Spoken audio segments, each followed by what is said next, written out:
Hey there, Nico here for our Smallholding once again.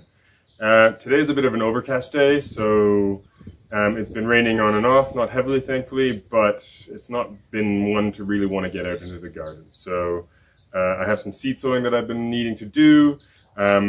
This is going to be for onions. We're going to do some onions in the market garden, mostly actually for our own consumption, but this is how we go about doing it.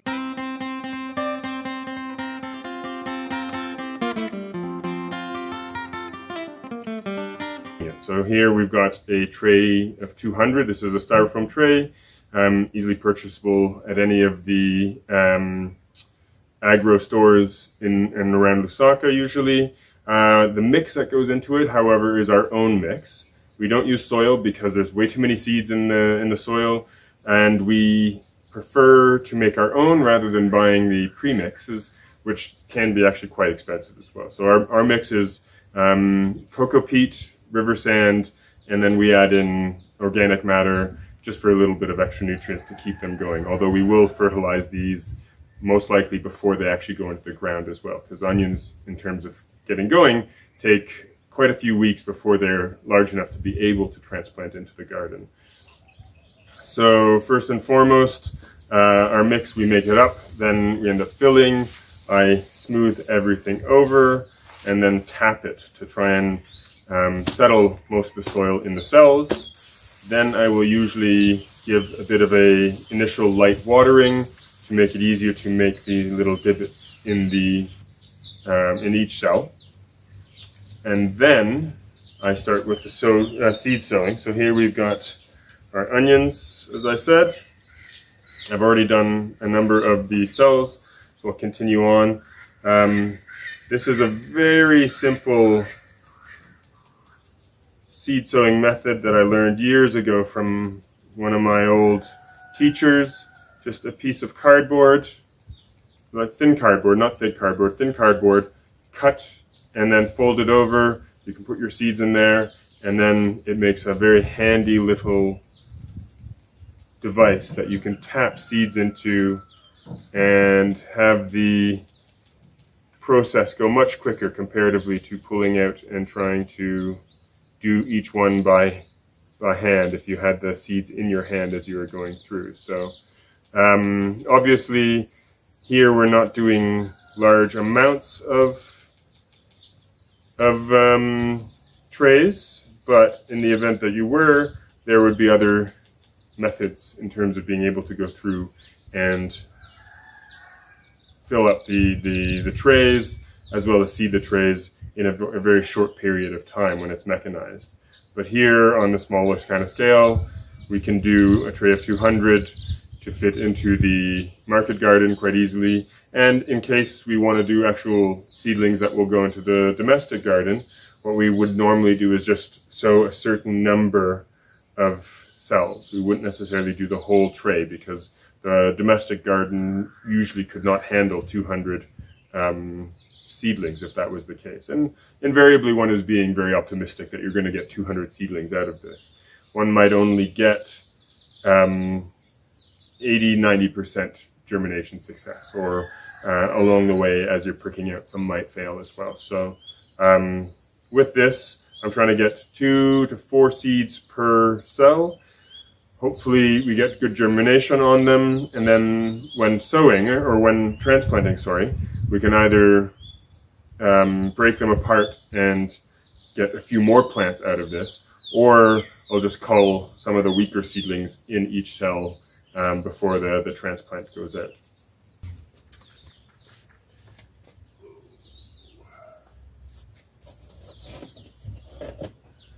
Alright, so that is the onions sorted, and here I've also got the leeks that I sorted a few days ago.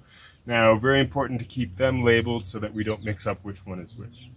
But as you can see, my propagation bench is quite full. I'm trying to figure out more space for a few of the other things that I've sowed, but the important thing here is to keep the rain from actually falling onto any of these surfaces. I want to control how much water I'm giving these plants, not so much because I need to control it, but more so because with our rain at this time of year, we don't know if it's going to come down as a heavy downpour or a nice kind of light trickle. So this then protects all of these trays and the pots from too much rainfall in one go, which would damage seedlings or even splash out seed in some instances. With here, I've got a nice little array of adenium starting to come up. These are the desert rose plants, Sabi Star, and they are very sensitive to too much water, especially at this time of year. And having them here, I can control how much water they are getting and hopefully reduce losses in terms of that. I've still had a few losses here and there, but that is inevitable with any type of seed. However, I did not just sow onion today. I also was sowing some of our indigenous seed. So let's go have a look at that. So here we have seeds of 3 different species of bulbous or tuberous plants. We've got Anchomanes and Amorphophallus, both tuberous species in the Araceae family. And then we've got Scaduxus multiflorus, subspecies multiflorus, in the Amaryllidaceae family. These all come up and bloom just before the rains or with the rains as the rains arrive. And usually the seed is formed and ripened within that first part of the rainy season. So the seed is ripe now. It still has a good 2 to 3 months of a rainy season before the rains finish and the seedlings would have to go dormant. These seeds are what is known as recalcitrant, meaning they cannot dry out. So unlike the onion seed that I sowed just now, these seeds cannot be stored for anything more than about 4, 5, maybe 6 weeks at most. And sometimes inevitably actually start germinating on the parent plant in the seed head in rare cases. You can actually already see some little shoots starting to push up on the Amorphophallus here. So if you want to bulk up any of these kinds of plants, and this is not it, there are quite a number of other species in Zambia that are also recalcitrant and that needs to be sown as soon as they ripen. This is the time of year to be doing it. So I've gone out, I've collected them, I've cleaned the seed, and I have got them started sowing here. Now, I have been collecting as they've been ripening, so I'm not fully finished sowing each of these trays.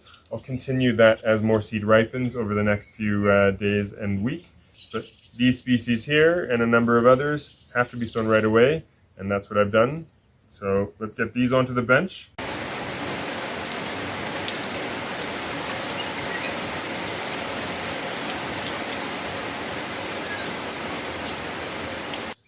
It's the end of the day.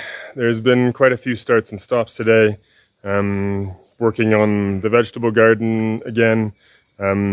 Yesterday we got rained out before I could get over here, so today was pretty good actually most of the day. Morning was fairly sunny and bright, and then into the afternoon we started getting more and more rain actually. It was about 2 showers. Some that came down pretty heavily at times and stuff like that. So, but quite happy. Been able to get most of the vegetable garden weeded, as you can kind of see behind me. This is the domestic vegetable garden, sorry. Starting to work on just pruning a few things back. I did the eggplants, trying to get them kind of pruned back so they can regrow. They've taken a bit of a hit from the beginning of the rains and all that rain. So I'm hoping that if I just give them a bit of a prune back, they'll respond well to that. Put down some grass mulch. You can just see it behind me here. This is over some seedlings that were sown not too long ago, as a means more or less actually of just kind of keeping the weeds down around them and not so much about keeping water in there because they've got plenty of water at the moment. That's not a problem. Yeah, over the last few days we've been also able to get the lawn cut. You can kind of see behind me it's looking, well, okay, maybe you can't see it, but I can see it at least, that it is much shorter, and that is where the dry grass has come from. We put it onto an area to dry. I've been harvesting off the top layer as it has been drying so that I can then use it in the garden here and stuff like that. So that was kind of the domestic garden. Let's go take a look over at the market garden.